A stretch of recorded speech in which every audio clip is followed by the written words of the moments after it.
They usually think that I'm in like some kind of long-term committed relationship that's bad for me. I had a therapist once kind of be like, but are you emotionally dependent on your girlfriend? And I was like, I'm single. I don't, and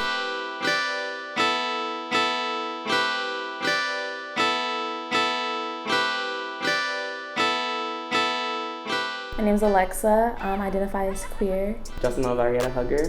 I am gay. I am a trans man, somewhere between pansexual and bisexual. I identify as gay woman, lesbian. I usually identify as a lesbian. It's just the closest thing, I'm not just a cis woman who likes cis women type of thing. I am a gay homosexual man. I don't really have a coming out story. I'm not closeted, but I'm not out either. I don't mention it to my parents, but also I told my mom, I like girls. If I talk about it, I'm making it a thing, and it's nothing abnormal. It's just me. I kind of had an opposite situation that most people have, in which my family was better than my school or friends. My family's really liberal and kind of always has been, and we're pretty chill about it. But I spent most of high school in Texas. Some of my friends were too Catholic or religious to be friends with me anymore, which was fine. I just made new friends, which I think was better in the end. I didn't come out publicly until freshman year of college. In high school, I was kind of in a state of blissful ignorance. Denial was really powerful in my life. Subconsciously, I totally knew. My old best friend at the time, she came from another county to my school, and pretty much introduced me to everything I am now. When she told me about that, obviously I did my own research, and I was like, wow. So that explains how I've been feeling for a really long time. Okay. It felt like I was performing an act whenever I had to present female, so I very easily was able to cut out wearing skirts and dresses, and so that helped ease what I now know was dysphoria. Now everything makes sense, this aligns. This is how I want my body to be. So I came out after spending a few months at college. It was a new environment, new place, new friends, and so that really helped me realize oh, I didn't have to be the same person I was in high school.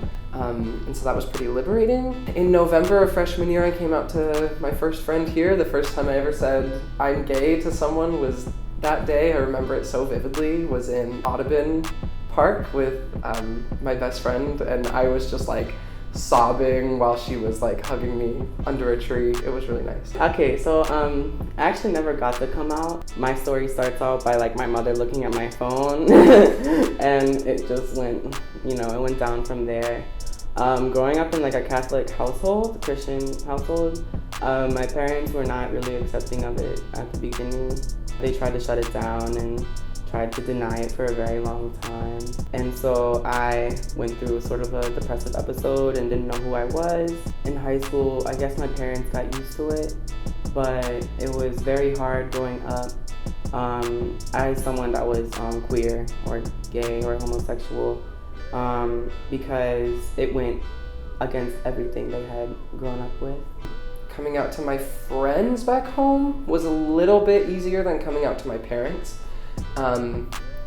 Just because, shattering their expectations of what my future and my future family was going to look like. I'm really proud of how they've handled it since then, and taking their own initiative to learn and ask me about my experiences and ask me about life, and what I need from them, what I want. I've definitely been really grateful.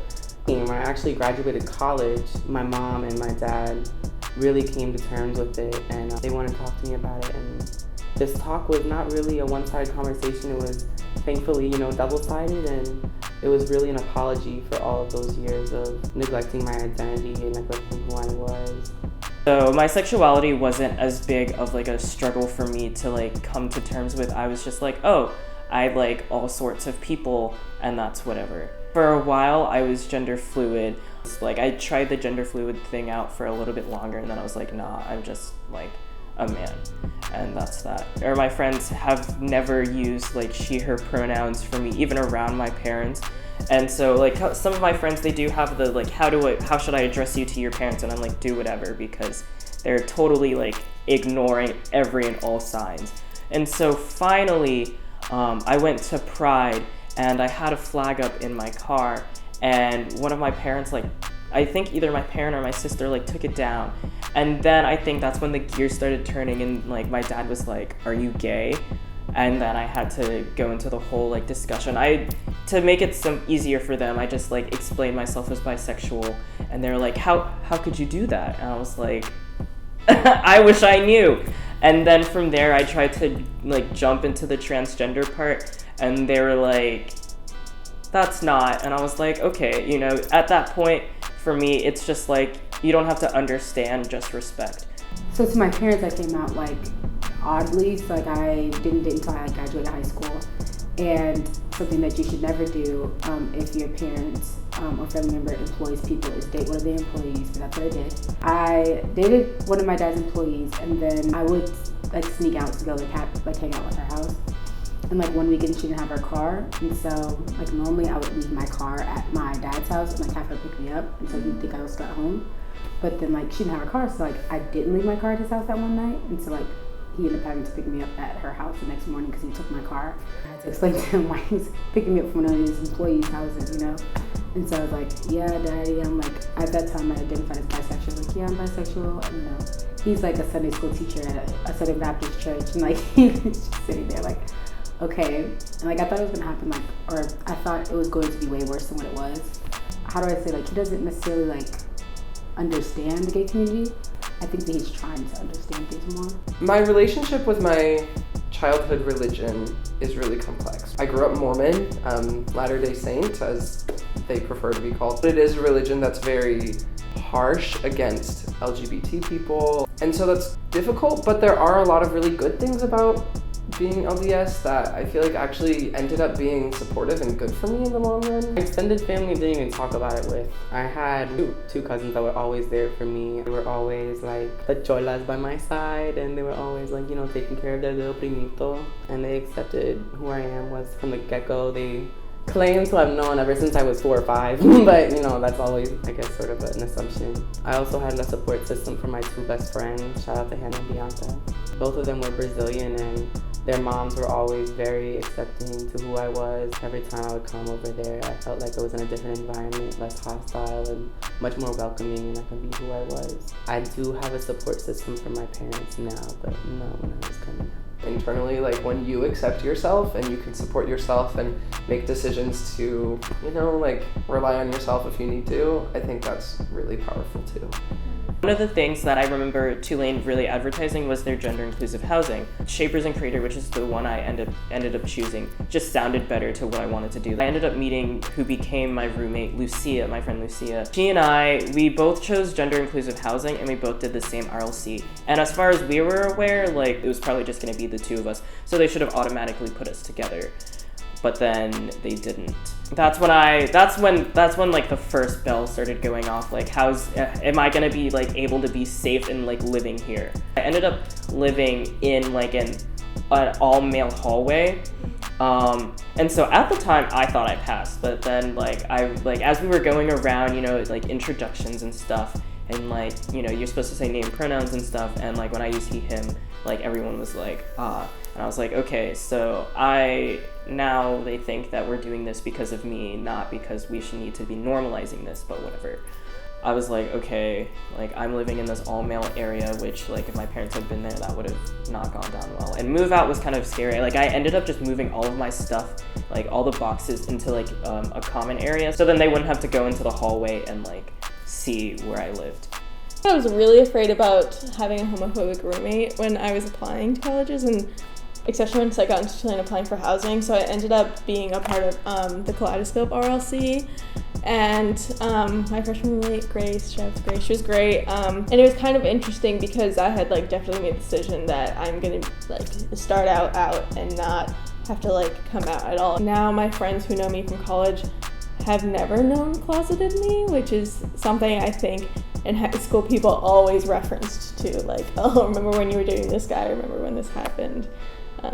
So it's been nice. Coming over here as like, you know, from a low SES background was really hitting me, because I really did not connect with many of the people here. It really hit me because you're from New Orleans and, you know, you experience all of this in New Orleans, but Tulane, that's like going to Connecticut or Delaware. Like, I feel like, is this New Orleans? The heat's there, but nothing else. And as a gay man or a gay young adult coming here, it was sort of very heteronormative, especially with the boot. I couldn't really get into an atmosphere where I was like 100% safe or 100% accepted. Tulane Health Center, I would say, uses partners instead of saying men and etc. Overall, I think my male preference has like enabled me to not have to have an awkward conversation. I think that, like, for me specifically, because I was straight passing, being a Black woman definitely had a bigger impact on my access to healthcare than being a queer woman.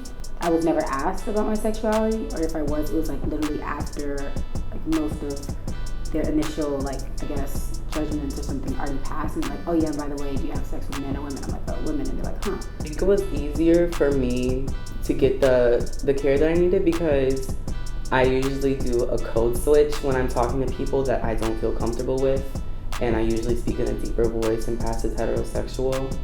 But I know a lot of people do not get the necessary care that they do. Most of the care is really, you know, provided for people that are heterosexual, cisgender. My experience as a cisgender person is very privileged, especially in healthcare, because there's a normativity of being cisgender and an assumption. I am very privileged in that, but I recognize that there are disadvantages in our healthcare system, not only at Tulane, but globally, of being transgender and having access to services. For example, Tulane has a women's health department and a men's health department, cisnormative, in a way that's not inclusive and limits people who need services in one area or the other from getting those services. It also doesn't have a space for people that fall in between, identify as other gender identities. Not even just like in the healthcare realm, but like especially with like the workers on campus, like the Sodexo workers in like Bruff and stuff.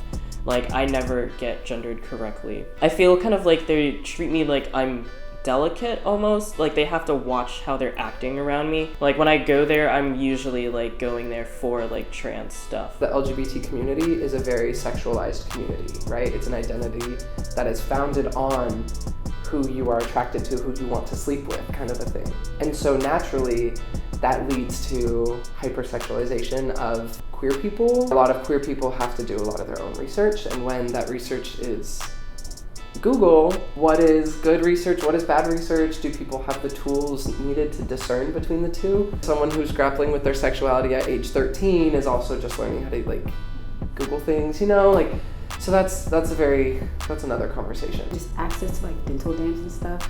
I went into the health center through like the front door, and I was like, oh hey, where do y'all keep y'all's dental dams? And they simultaneously said dental dams, like a question. They didn't know what it was. And so I was like, condoms, and it was like, oh, you keep the condoms over there. It's like, hey, you know where the condoms are, but you don't know that there's dental dams as well. So in order to get on hormones, I had to start going to CAPS. So I had to wait 3 weeks, which I know the waiting time for CAPS is about that anyway. I set up that appointment, and then I set up my appointment to like get my hormones and then like get the first shot and whatever. Like, it was all lined up.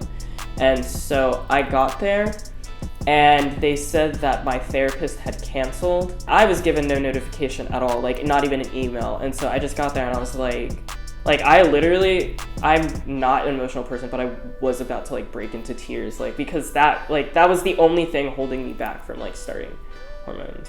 I feel like they lack a lot of people of color and that are queer.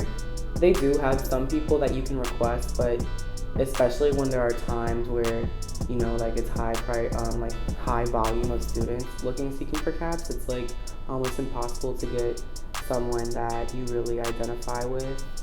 I've heard really bad things from my peers, specifically my queer peers, and fortunately I have like healthcare from my parents that I can access Greater New Orleans healthcare, and honestly the kind of like therapy and medication that I want and need, I want to come from someone who I identify with at least a little bit, and that's really not available at CAPS. Although I heard that they did just hire a new trans therapist, so that's something. Yeah, something maybe to look forward to. No. Absolutely not. No, not really. I don't think so. Long answer or short answer? Long, let's go. Okay, no, Tulane's not doing enough to be inclusive. The people who are strategizing to make Tulane inclusive and who are actually making the big decisions are not the people who are being excluded. So they don't know how to include us, and they're not asking people how to include them, but then if they do, a lot of times we're being tokenized. I think Shamat wrote an article in the Hullabaloo talking about how it's always the same students who are like doing all the work, like overcompensating for the school. I'm really finding that to be true. And it's always the students of color. And for what Tulane says they are and how accepting they say they are, it's really not enough. They're doing the performative action of like having workshops or whatever, teaching people, but they're not ensuring that things are actually following through. To me, I see like almost two lanes of like students who are doing the work, whether it's like social justice around race or sexual orientation or both. That's like kind of the part of that I associate with at Tulane and that I see on a regular basis. But obviously I have classes with the other side of Tulane, which can be really conservative at this school. Like there definitely needs to be more education and just like more inclusive language around campus, more inclusive attitudes. Even the sororities, things like date night where it's always like, oh, the guy you bring, or any kind of social events are usually like spaced in a heterosexual space. I think there's some problems with like housing. Especially I heard there was a problem with like pronouns. One thing that I'm trying to work on, for example, is like gender inclusive housing. That's something that they've been like advertising for 4 years. And every year they say it's gonna get better, and it never does. Even this year I moved in and my dead name was on my door. I think the O is doing a lot of work and a lot of really good work. I work at the O and I can tell that like each time we go up against higher administration, it's kind of a fight, and it's kind of like, okay, we have to be ready to explain why we need basic human rights and why we need basic space, basic respect. If you're trying to foster a more diverse and inclusive like community, you need to give them the space and the access to things that they need. Like having 1 or 2 offices isn't enough, and it's like you can't use the excuse of, well, you guys are so little, because like you guys are trying to increase it, like you're trying to make it more. You would have to look at the LGBTQIA community the same way we look at feminism. It's not all the same, and like even if Tulane makes strides to include the quote-unquote LGBTQIA community, it's not inclusive because the LGBTQIA community is not inclusive on Tulane's campus. And so we have all these white gays running around being racist, and there's no reprimand for them because they're the voice of the LGBTQIA community on Tulane's campus. It feels like Tulane still needs them around, and we have to think of like everybody. When I look at like going to different clubs and stuff, you don't see black gay people there. It seems like a lot of people in the black community knows how racist the gay community on Tulane campus is, so that's, you stay away from those spaces. It makes it harder to find black queer people on campus because we're still so spread out. There have been those moments where I can find like an intersection between the two. I have some friends who I feel like I can relate to when it comes to like speaking about anti-blackness and homophobia coming from the same people, if not different people in the same group. Even if it's not like direct queer phobia. On this campus, it's trying to find an intersection while being a minority in both aspects of life. Take up the space that you need, but at the same time make sure that you're not taking up space of other, like, more marginalized people. So specifically, a lot of cis white gay people kind of take up more space from like queer people of color in their own community. Fight for yourself in the straight spaces, and then once you get there, make sure that your other more marginalized friends get there as well. Recognize that there's a process for people who maybe are less comfortable with queer or trans people. It probably didn't take you a 30-minute conversation with yourself to become 100% comfortable with your sexuality or gender identity, so it's probably not gonna be that with someone else. So if you encounter someone who doesn't get you, doesn't like you, is scared of who you are, like, Obviously do what you need to preserve yourself, but give them time also, because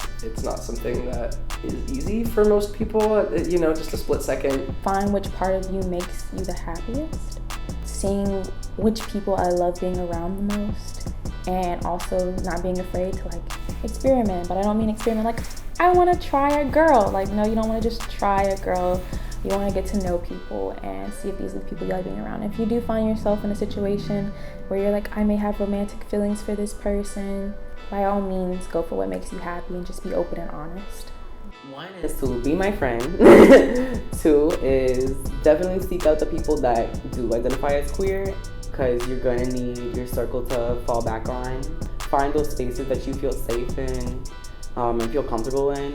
You're going to be discriminated against anywhere you go, but you're going to be discriminated against on Tulane's campus. You're going to be judged. You're going to be put in situations to where either your blackness or your queerness or just how you present yourself is going to make you feel uncomfortable or cause some sort of discomfort. And like if you're yourself and you're comfortable with yourself, you will find people and friends who are also comfortable with you, and they will become your safe space. So take time for yourself. There's no right way to go about self-acceptance. There's no right way that you have to express yourself. There are stereotypes in society that are so limiting and so detrimental.